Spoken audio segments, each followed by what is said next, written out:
भारत आत्ताच युद्धजन्य परिस्थितीमधनं बाहेर पडतोय. यावेळेस सरकारने काही नियम आपल्याला सांगितले होते, म्हणजे या परिस्थितीमध्ये काय करायचं असे ते नियम होते. पण मध्य प्रदेश मधले कॅबिनेट मंत्री विजय शहा यांनी मात्र असं काही वक्तव्य केलेलं आहे की ते वक्तव्य तुम्ही करायलाच नको होतं, किंवा काय करायला नको याचे पायंडे पाडताना आपल्याला ते दिसून येत आहे. तर या विजय शहा यांचं असं काय वक्तव्य आहे यावर एक जरा नजर टाकूया.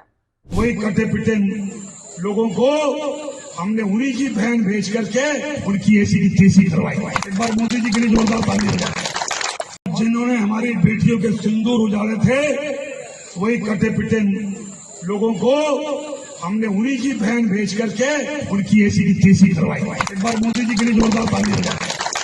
उन्होंने कपड़े उतार उतार के हमारे हिंदुओं को मारा, और मोदी जी ने उनकी बहन को उनकी ऐसी की तैसी करने हमारे जहाज से उनके घर। अब मोदी जी कपड़े तो उतार नहीं सकते थे, इसलिए उनके समाज की बहन को भेजा कि तुमने हमारी बहनों को अगर विधवा किया है तो तुम्हारे समाज की बहन आके तुम्हें नंगा करके छोड़ेगी। देश का सम्मान, मान सम्मान और हमारी बहनों का सुहाग का बदला तुम्हारी जाति की समाज की बहनों को पाकिस्तान भेजकर अगर कोई ले सकता है। मध्य प्रदेशचे कॅबिनेट मंत्री विजय शहा यांनी हे जे काही वक्तव्य केलेलं आहे याचा निषेध नोंदवला पाहिजे का? नक्की या वक्तव्यावर कसं रिॲक्ट झालं पाहिजे? आणि या सगळ्या प्रकरणावरची चर्चा करण्यासाठी आज आपण निमंत्रित केलेलं आहे प्रकाश महाडिक यांना. प्रकाश महाडिक यांनी स्वतः 1971 मध्ये भारतातर्फे पाकिस्तानात जाऊन युद्ध लढलेलं होतं. त्यामुळे ग्राउंडवरची परिस्थिती नक्की काय असते हे त्यांना सांगायला वेगळं नकोच. चला तर मग स्वागत करूया युद्धवीर प्रकाश महाडिक यांचं. नमस्कार. नमस्कार. मी थेट प्रश्नाला सुरुवात करते. प्रकाश सर, तुम्ही आत्ताच शहा यांचं हे वक्तव्य ऐकलेलं आहे. मुळात कर्नल सोफिया कुरेशी यांना आपण दहशतवाद्यांना मारण्यासाठी पाठवलेलं आहे, पण तुमचीच बहीण आम्ही तुमच्यासाठी पाठवत आहोत, अशा प्रकारचं वक्तव्य करणं हे कितपत योग्य आहे? मी तो व्हिडिओ पाहिला.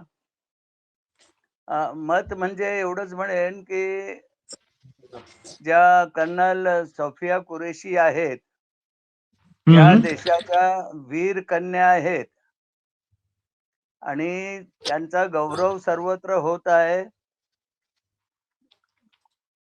योमिका सिंग सुद्धा होत्या. या दोघांनी देशाचं नेतृत्व सांभाळलं. त्या सिंदूर मोहिमेचं नेतृत्व त्यांनी सांभाळलं. हा मंत्री विजय शहा म्हणतो की मोदींनी त्यांना पाठवलं. मोदींनी पाठवलेलं नाही. मोदींनी सेनेला स्वातंत्र्य दिलं होतं आणि भारतीय सेनेने दाखवून दिलं की आमच्या महिला इतक्या सक्षम आहेत. आमच्या महिला कमांडर त्या आतंकवाद्यांचे 9 जे त्यांचे ठिकाण आहेत ते उद्ध्वस्त करू शकतात. जर इथलं पुरुष मंडळी उतरली तर काय करू शकतात हे इनडायरेक्टली दुश्मनला एक प्रकारचा इशारा होता. परंतु हा जो नीच वृत्तीचा माणूस आहे विजय शहा, हा मंत्री बनण्याच्या लायक नाही. त्यांनी काय शब्द वापरले की आतंकवाद्यांच्या बहिणीलाच पाठवलं. पर्यायाने ज्या भूमिका सिंग आहे या सुद्धा बरोबर होत्या, त्यांना सुद्धा त्यांनी आतंकवादी इनडायरेक्टली म्हटलेलं आहे. पर्यायाने देशातल्या संपूर्ण महिलांचा त्यांनी अवमान केलेला आहे. इतक्या घृणास्पद त्याचे शब्द आहेत की आतंकवाद्यांनी कपडे काढून मारले, मोदी कपडे काढू शकत नाहीत, अशा पद्धतीचं जे वक्तव्य आहे, महिलांबद्दल इतके घाणेरडे विचार ठेवणारा या प्रवृत्तीला आज मी तुमच्या माध्यमातून सांगतो की आज संभाजी महाराजांची जयंती आहे. आज जर संभाजी महाराज असते तर अशा हरामखोर वृत्तीला हत्तीच्या पायाखाली तुडून मारलं असतं. त्यांना शिक्षा राजीनामा हे यांना शिक्षा नाहीये. अशा माणसांचे कपडे उतरून भर चौकात फटके दिले पाहिजे, जेणेकरून कोणाची पुन्हा अशी महिलांचा अपमान करण्याची हिंमत होणार नाही. महिला अधिकाऱ्यांबद्दल असं बोलणं मुळीच योग्य नाही. त्याचा मी आपल्या चॅनलच्या माध्यमातून तीव्र निषेध करतो.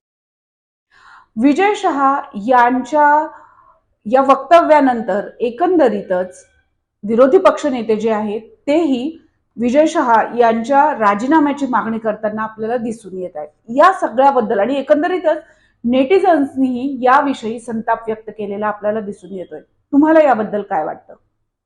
देशामध्ये जातीवाद निर्माण करणारे, जातीवादाला प्रोत्साहन देणारे माणसं खऱ्या अर्थाने हे अतिरेकी आहेत. अशा अतिरेकी माणसाला तर मंत्रिपद नकोच नको. राजीनामा नाही तर देशद्रोहाचा आरोप या माणसावर ठेवून त्याला कडक कारवाई त्याच्यावर व्हायला पाहिजे, या मताचा मी आहे. मध्य प्रदेशच्या उच्च न्यायालयाने कायदेशीर कारवाई करण्यासाठी नोटीस बजावलेली आहे.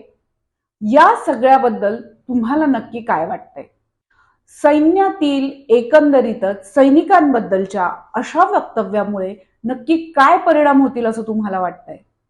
सैन्य आदेशाचे पालन करणारे जास्तीत जास्त जर सैन्याच्या अधिकाऱ्यांकडे किंवा वरिष्ठांकडे तक्रारी केल्या, तर वरिष्ठ मंत्रिमंडळांना सांगतील, मुख्यमंत्र्यांना सांगतील, मुख्यमंत्री पंतप्रधानांना कळवतील, की अशा व्यक्तीमुळं अशा वक्तव्यामुळं सैन्यांचं मनोबल खच्ची होतं. केवळ मनोबलच खच्ची होत नाही, तर सर इनडायरेक्टली हा शत्रू पक्षाला मदत करतोय हा माणूस. देशामध्ये विषमता निर्माण करण्याचा प्रयत्न करतोय. महिलेचा जो गौरव व्हायला पाहिजे, तो गौरव आज बघा या विजय शहा सारख्या लोकांच्या कोण वाईट बोलत नाही, पण ज्यांच्या घरच्या महिला आहेत, आया बहिणी आहेत, त्या सुरक्षित राहाव्यात म्हणून आमच्या सोफिया कुरेशी पुढे गेल्या. उलट त्यांचा गौरव करायला पाहिजे, पण गौरव न करता हा जी नीच नालस्ती करतोय माणूस, त्याला कडक शासन व्हायला पाहिजे आणि ते झालंच पाहिजे. सैन्यातील एखाद्या अधिकाऱ्याची अशा पद्धतीनं धर्म, जात यावर भाष्य केल्यानंतर एकंदरीतच सैनिकी अधिकारी जे आहेत ते कशा पद्धतीनं रिॲक्ट होतील असं तुम्हाला वाटतंय? उच्च न्यायालयाला मध्ये पडावं लागतं, त्यांना दक्षता घ्यावी लागते. दुर्दैव या देशाचं. उलट पक्षी या देशातले आता आजचं वातावरण असं आहे, की देश संघटित आहे. देश संपूर्णपणे देशाच्या सुरक्षितेसाठी सरकारच्या पाठीशी उभे आहे. अशा वेळेस सरकारने तिथे लक्ष घालायला पाहिजे होतं. गुजरात सरकारने अशा मंत्र्याला ताबडतोब डिसमिस करायला पाहिजे होतं. त्याचा राजीनामा मागून घ्यायला पाहिजे होता. परंतु सरकार ज्या अर्थी कुठली भूमिका घेत नाही, याचा अर्थ सरकार सुद्धा प्रत्यक्ष अप्रत्यक्षरित्या या मंत्र्याच्या पाठीशी आहे. म्हणून हायकोर्टाला मध्ये हस्तक्षेप करावा लागतो. हायकोर्टाचं मी स्वागतच करेन आणि एफ-आय-आर नोंदवताना त्याला राष्ट्रद्रोही म्हणून एफ-आय-आर नोंदवावी आणि त्या दृष्टीने कार्यवाही व्हावी अशी मी विनंती करेन. सैन्यात एकंदरीत जात, धर्म यावर आधारित बटालियन असलेली आपल्याला दिसून येते. पण सैन्याला कुठलीही जात, धर्म नसतं असंच आपण आजवर पाहिलेलं आहे. या सगळ्यामुळे एकंदरीतच आपल्या एकात्मतेला धोका आहे असं तुम्हाला वाटतं का? नक्कीच. कारण का सैन्यांमध्ये वेगवेगळ्या समाजाचे जरी बटालियन, वेगवेगळ्या प्रांताच्या जरी रेजिमेंट असल्या, तरी ते जातीसाठी नाही तर देशासाठी लढतात. कुठल्या एका जातीसाठी, कुठल्या एका पक्षासाठी किंवा कुठल्या एका विशेष कम्युनिटीसाठी सैन्य कधीच लढत नसतं. सैन्य देशाच्या सुरक्षितेसाठी लढत असतं आणि हे करत असताना सैन्यांमध्ये जातीत विभागणी करणं किंवा त्यांना जाती विभागणी करून त्यांना बदनाम करण्याचा प्रयत्न करणं. आज बघा, पूर्वी महिला आपल्या सैन्यात नव्हत्या. आम्ही आमच्याच ब्रिगेडियर सुधीर सावंत साहेबांनी जोर लावला यासाठी. आम्ही सैनिक फेडरेशनच्या माध्यमातून जोर लावला, की जे आपले संरक्षण मंत्री आहेत राजनाथ सिंग यांना जाऊन भेटले. तेव्हा राजनाथ सिंग म्हटले, की लेडीज कैसे लढ सकती है, महिला कशा लढतील. तेव्हा आम्ही त्यांना महाराणी तारा राणींचं उदाहरण दिलं, की महाराष्ट्रात अशा अशा महिला होऊन गेलेल्या आहेत आणि आज महिलांची भरती मोठ्या प्रमाणात होतात. महिला शौर्य दाखवतात. पुरुषही त्यांच्या बरोबरीने आहेत. आणि असं असताना इथं जातीवाद निर्माण करणं म्हणजे देशामध्ये दुफळी निर्माण करणं, याचा फायदा शत्रू नक्कीच घेईल, यात मला शंका वाटत नाही. आपण हे लोक असे लोक शत्रूला मदत करतात, म्हणून यांना देशद्रोहीच म्हटलं पाहिजे, या मताचा मी आहे. अं, सैनिकांच्या मानसिकतेवर नक्कीच परिणाम होतो. त्यांचं मनोबल खच्ची करण्याचं काम हे लोक करत असतात. आणि आज वातावरण जरी अ, नाजूक असलं, सीजफायर हं, फक्त हं. नाममात्र झालेलं आहे. पण एक मी तुम्हाला म्हटलं ना, की ज्यावेळेस युद्धजन्य परिस्थिती होते, आपण हत्यारं, अम्युनिशन सगळे ओपन केलेले आहेत. ओपन केलेलं अम्युनिशन पुन्हा क्लोज करता येत नाही. म्हणून ते फायरिंग आपल्या अंदाजून चाललेलं आहे. आज ना उद्या याच्यावर मी तुमच्या मागच्या मुलाखतीत बोललो होतो, की 8 दिवसात यांना थांबवावं लागेल, कारण युद्ध कोणालाही परवडणारं नाही. कारण युद्धाने प्रश्न सुटत नसतात. जागतिक आता ट्रम्प साहेबांनी पण सांगितलं, की जगाला बुद्ध हवाय, युद्ध नको, असंही ते बोललेले आहेत. तेव्हा युद्ध थांबेल हे, परंतु हे अंतर्गत जे कलह निर्माण करतात, हे थांबणं महत्वाचं आहे. हे जर थांबलं नाही, तर शत्रू निश्चितच याचा फायदा घेईल. अगदी बरोबर आहे. आपण सगळ्यांनी ऐकलं की प्रकाश महाडिक जे आहेत, जे युद्धवीर ज्यांना पदवी मिळालेली आहे, त्यांनी पाकिस्तानामध्ये जाऊनही युद्ध लढलेलं आहे.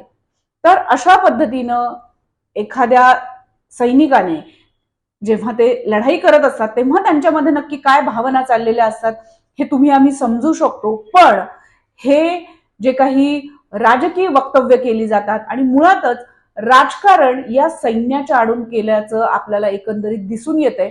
याला कुठेतरी आळा नक्की घातला पाहिजे. पण तो कसा घातला पाहिजे आणि तो कसा घालता येऊ शकतो, यावर आताच प्रकाश सरांनी प्रकाश टाकलेला आहे. या सगळ्याबद्दलचं तुमचं मत काय आहे?